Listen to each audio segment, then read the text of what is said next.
to watch the world's fastest rally cars and the most skillful drivers fighting to reach the Mediterranean in first place. The rally was always popular with British teams.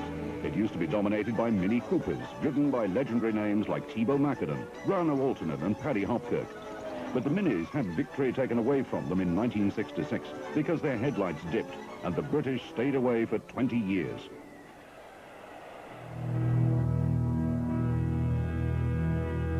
In 1986, Austin Rover are back with the all-British MG Metro 6R4.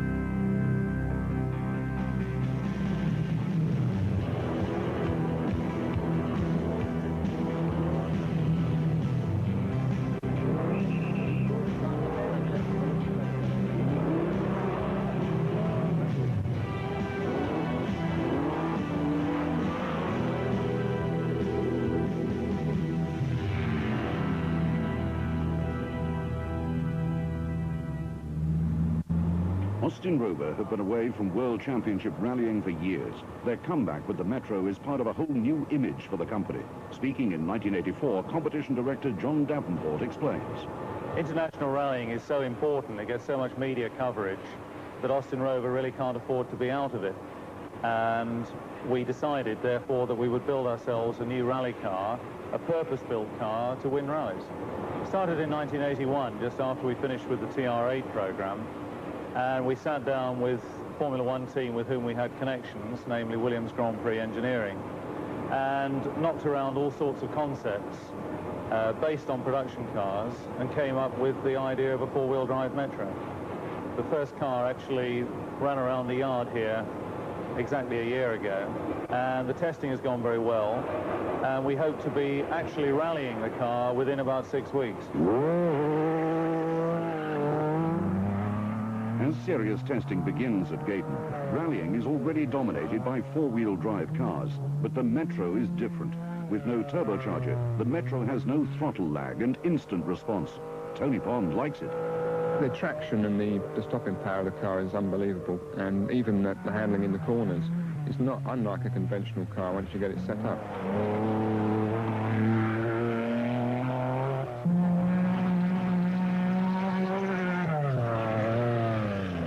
Everybody's got the traction, and everybody's got relatively good brakes with four-wheel drive, but I think we're better in the braking department, and we're certainly much better in the handling department. So when it starts its competition life, is it really going to be competitive? It must be. It is. Despite having only 250 horsepower, Tony Pond dominates the York National Rally, easily beating everyone, until a minor electrical problem forces the fun to stop.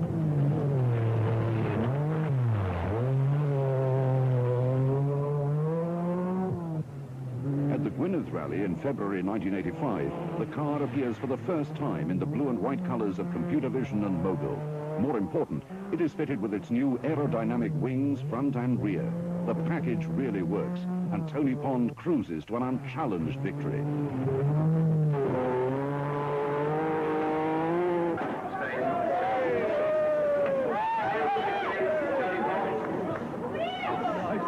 As Tony Pond and Rob Arthur enjoy the celebrations, the Metro nears its final World Championship form. Externally, you won't see a great deal of difference, except the car has become slightly more angular and aerodynamic. The wheels have gone up in size, and the wheelbase and track have been extended. But I think it's internally that the major revolution and change has come about, because it's now got its full 380 brake horsepower engine in it. And if you want to know what the details are of that, you really ought to talk to David Wood. Well, it might be thought we were flying in the face of convention by going normally aspirated, but we feel we've got the right answer here. The engine is a 3-litre, 24-valve engine, and the form you see it here is producing 250 horsepower, and is in fact a club engine. In the rally car that we actually rally from the works, it will be a 380 to 410 horsepower, depending on the rally. The simplicity of this route means that the car has less systems to go wrong, we have less heat problems, we have good, strong torque, and very importantly, we have good engine braking. We have learned a lot with the small engine. In fact, the V62V, the old engine has been a terrific test bed, which is what it was designed for, and we've learned a lot from it. And it's gratifying to put the big engine in and find that what we learned still adds up. So where do we go from here now, Tony? Win some rallies. Winning has to start on Scotland's Argyll Peninsula, where Pond has the full 400 horsepower to play with at last. For everyone involved in the project, this rally is vital.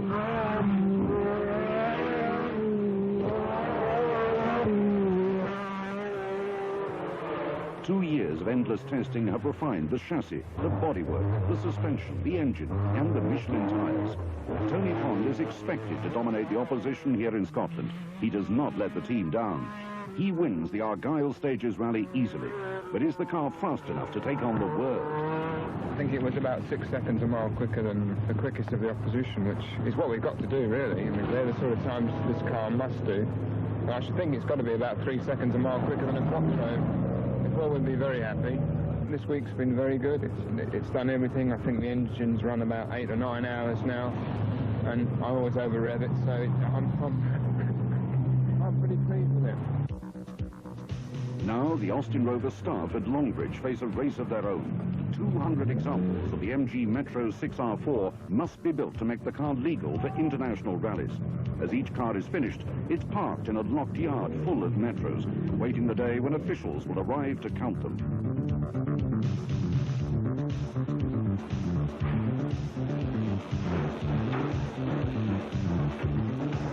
On the special production line, a pick team build each car working mainly by hand.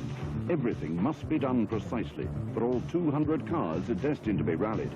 These are not ordinary road cars and never will be. By November 1985, the Longbridge race is won. Now the motorsport team face their biggest challenge. The Lombard RAC Rally starts from Nottingham. The World Championship awaits. Joining Tony Pond in the number 10 car is his regular co-driver of many seasons, Rob Arthur, seen here with his battery of electronic navigation aids. Into the computer vision team comes Malcolm Wilson, winner of 3 recent British international rallies with his private Audi Quattro. The first day of the RAC rally, traffic jams and stately homes. Tony Pond and Malcolm Wilson are on the pace right from the start, even against the turbocharged supercars from Peugeot, Audi and Lancia. Audi has got them on their car.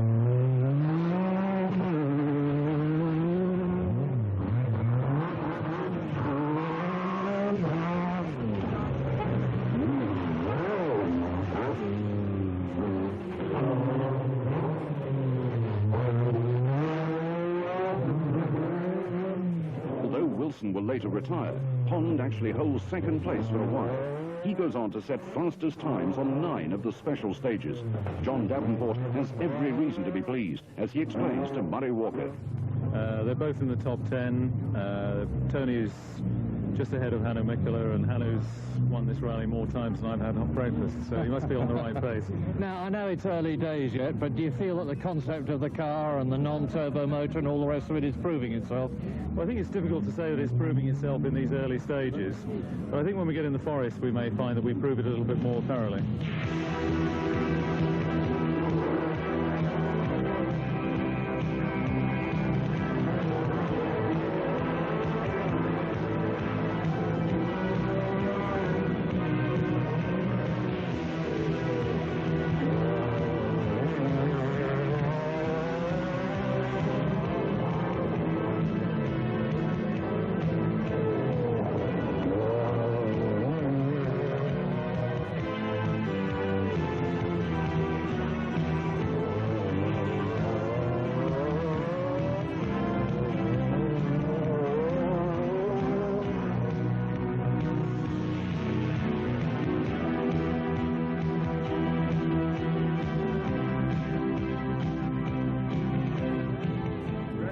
I'm disappointed, but I'm very happy for the car. I mean, the car was perfect. We didn't lose 1 minute, 1 second through anything wrong with the car. In World Championship terms, the car is so reliable. If we can come up with this again and continue, I mean, it's going to get in the frame on every event. After a superb third place overall on its World Championship debut, the Metro's next challenge begins in the shadow of the Eiffel Tower in Paris. Tony Pond and Malcolm Wilson start their 1986 World Championship campaign on the Monte Carlo Rally.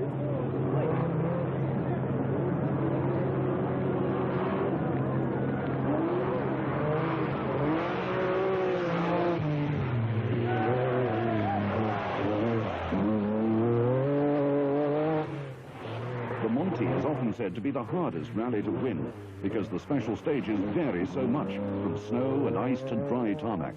Tony Pond's challenge ends early when an accident damages his steering, but Malcolm Wilson holds 8th place for many stages. Well, we were quite pleased. I mean, the intention was to sort of get round the Monte and hopefully finish about, in the top 5.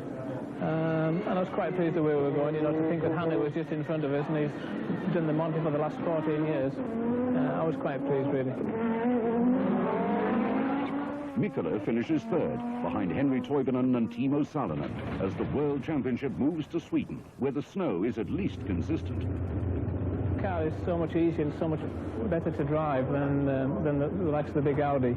And I think, for this event, it will suit the car better with its normally aspirated engine, braking, and this type of thing. So I think, really, it all bodes well for a good event.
This is how most people will remember the 1986 Rally of Portugal.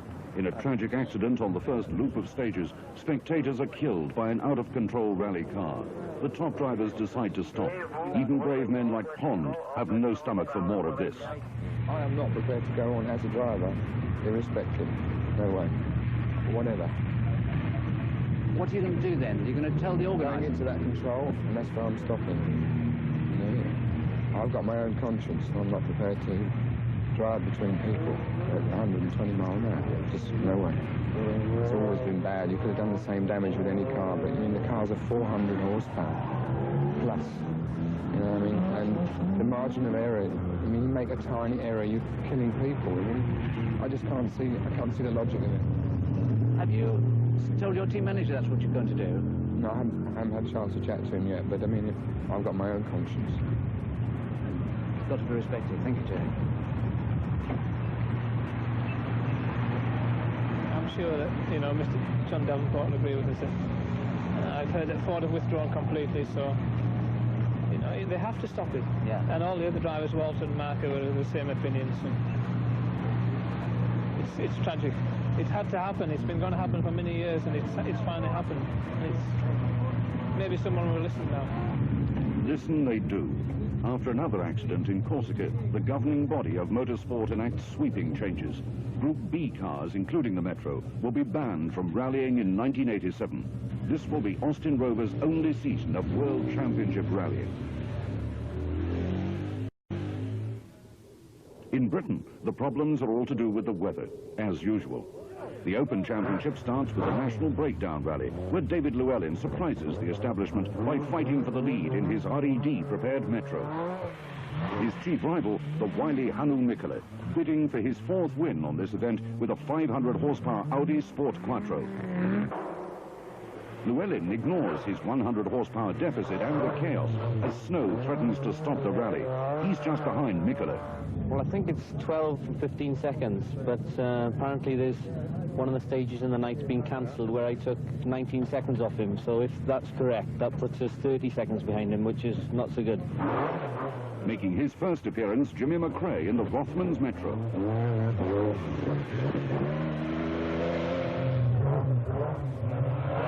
The battle between the Welshman and the Finn continues unabated. The car's gone very well. We haven't had any problems at all, and I mean that honestly. We haven't had any problems except me knocking every corner off it, I think, on the snowbanks. And the conditions have been awful. You know, running on these sort of roads without spikes in the tyres is very difficult. But of course, this year is the strongest competition, I think, in the championship for many years. With, you know, sort of 4 manufacturers with the supercars in. So it'll be very difficult, and if we can get some good points on the board now, it'll be a good start.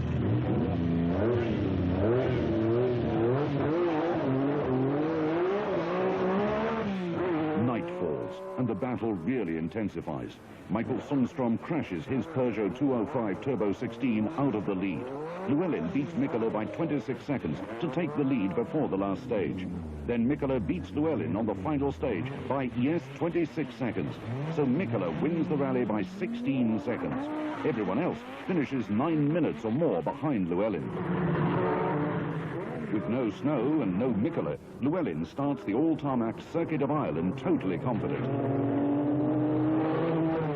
Jimmy McRae has won this event several times. He leads in the Rothmans Metro.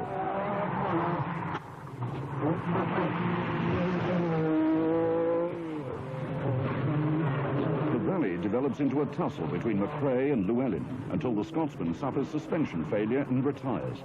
David Llewellyn scores the first international rally victory for himself and for the Metro 6R4.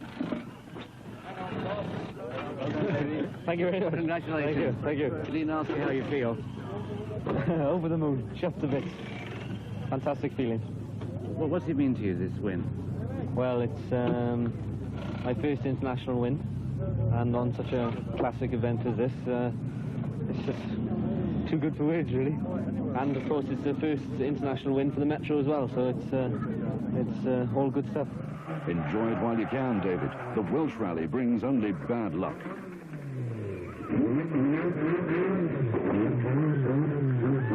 Although the strength of the Metro allows it to be driven away from this one, even with only 3 wheels working, the next roll finishes the job.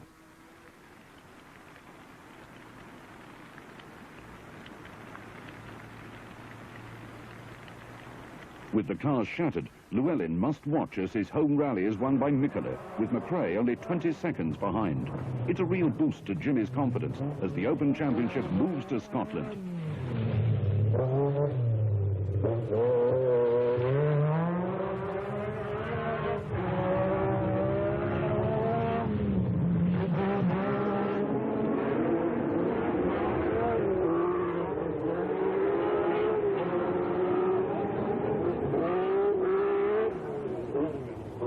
Computer vision team appear in Scotland in search of rough road testing.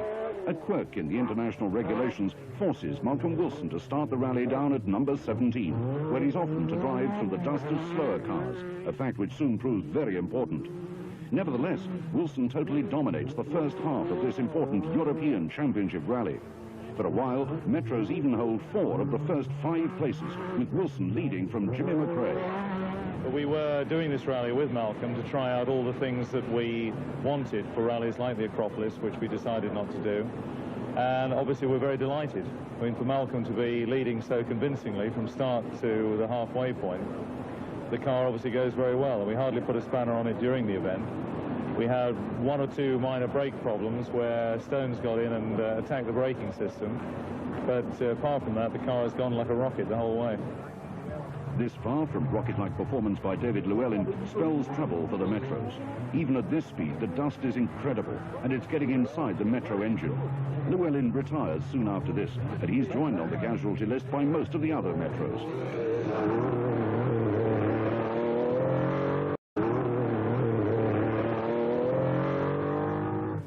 McRae can barely see through this dust cloud. Well, we have a loss of compression, which means, you know, the car doesn't run smoothly at low RPM, and it's only a matter of time. I mean, yes, you know, you could continue, but as I say, it's only a matter of time. With the experience that I've got, you know, you just know that the car will not last, and I think it's a sensible decision to sort of be able to strip the engine now and pinpoint. The problem with the likes of David's engine and Jimmy's and Harry Toyman's is that those engines are actually destroyed completely, and it's very difficult to diagnose a problem.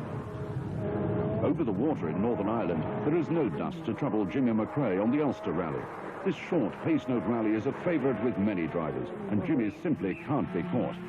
He gives the Rothmans team their first international win with the Metro, and gives himself the chance of winning the 1986 British Championship.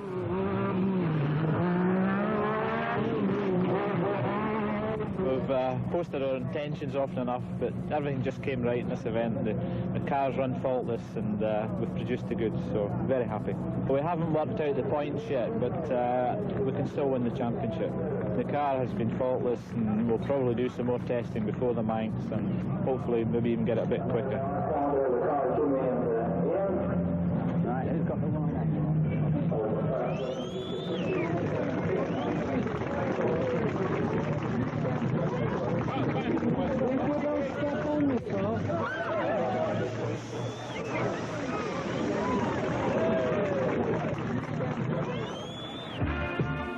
Back on the World Championship scene, the teams are still coming to terms with the news that their expensive Group B supercars have only a few months left. For 1987, Group A touring cars must be used. Meanwhile, special stages will be shorter, and the really fast stages, like many of these here in Finland, are banned.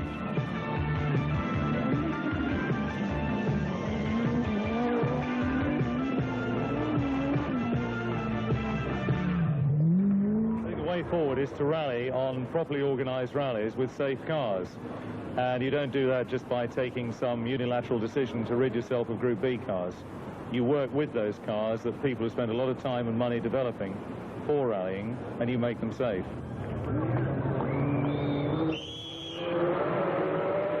The Metro 6R4 is certainly a safe rally car, and Malcolm Wilson offers further evidence of its strength in Finland. Soon after this, he rolls his car quite heavily, but he's able to continue at much the same speed, even without all those wings and spoilers.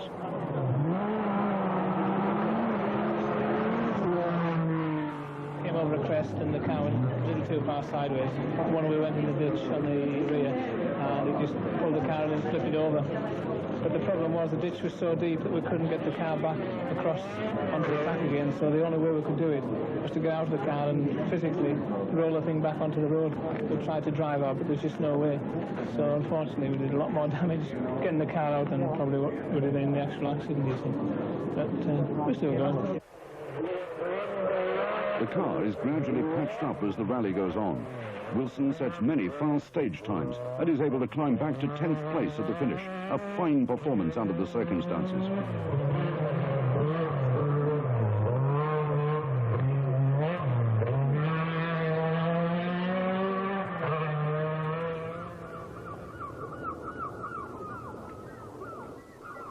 Douglas, Isle of Man, bathed in unseasonal sunshine for the start of the Manx Trophy, 6th and final round of the British Open Championship. Only one Metro driver can win the title, and Jimmy McRae must win the rally to achieve that. Leading the field away is Tony Pond, who lives on the island.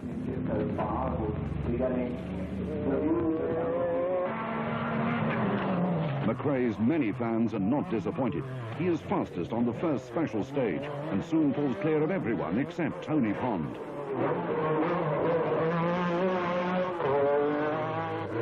Tony makes full use of his local knowledge to take the lead, showing the difference in class between World Championship drivers and most of those seen on British events.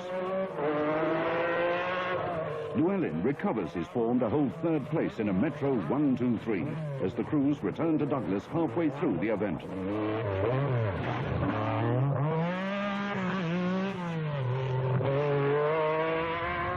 Metro domination really today, hasn't it? Oh yeah, it's a fantastic car around here. It just seems to be made for the job. Metro domination really today, hasn't it? Oh yeah, it's a fantastic car around here. It just seems to be made for the job.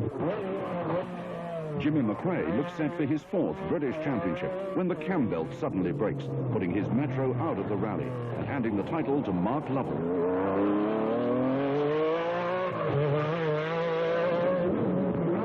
Llewellyn finishes 2nd on the Manx to give the Computer Vision Metro team a 1-2 result.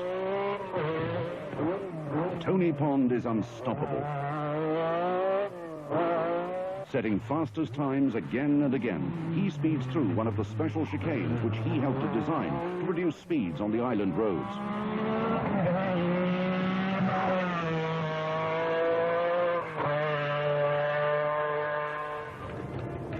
Back in Douglas, he reflects on his return to the winner's rostrum. We've had no real dramas, nothing cost us any time, we had no real big problems. The car worked very well from stage 1, and it was just a case of the driver getting back in the swing of things, I think.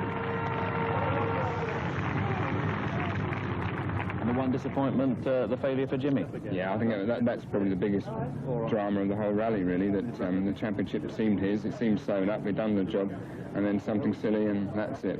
But, that's rallying, unfortunately. And this is World Championship rallying. The teams are gathered in Italy for the San Remo rally, but Austin Rover Motorsport are here too.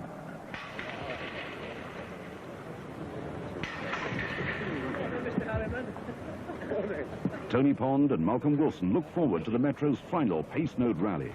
They face tough opposition from the full Lancia and Peugeot teams. Ahead lie the dusty stages of northern Italy.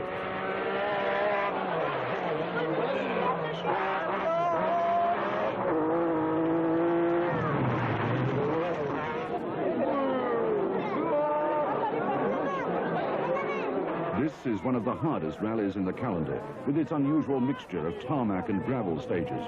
Wilson is in his element, however, and finishes an amazing 4th overall. It is the best World Championship performance by a Metro outside Britain, and it was cruel luck that the results were later declared null and void for reasons which had nothing to do with the Austin Rover team.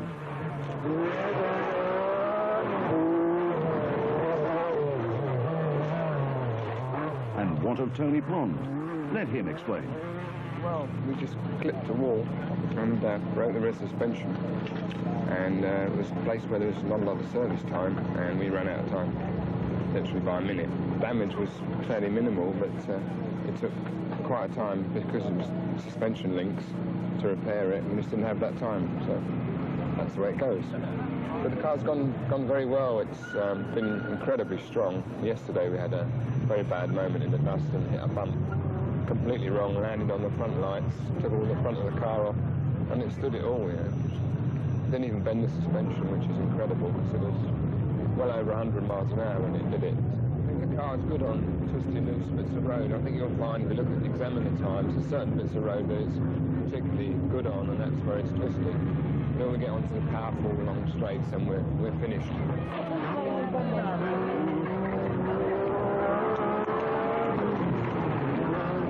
RAC, I think, just attack, really, have a go.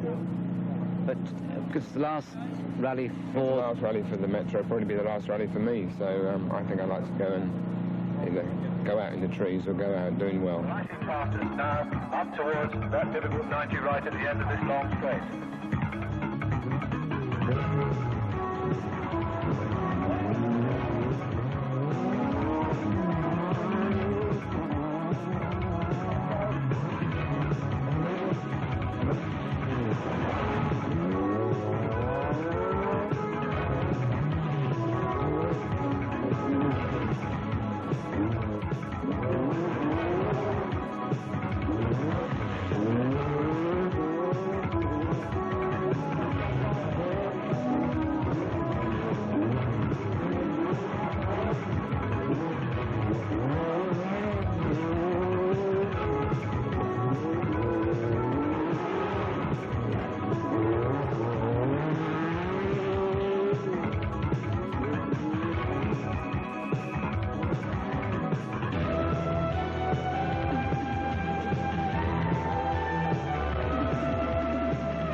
the international career of the MG Metro 6R4 ends where it began, in the forests of the Lombard RAC Rally.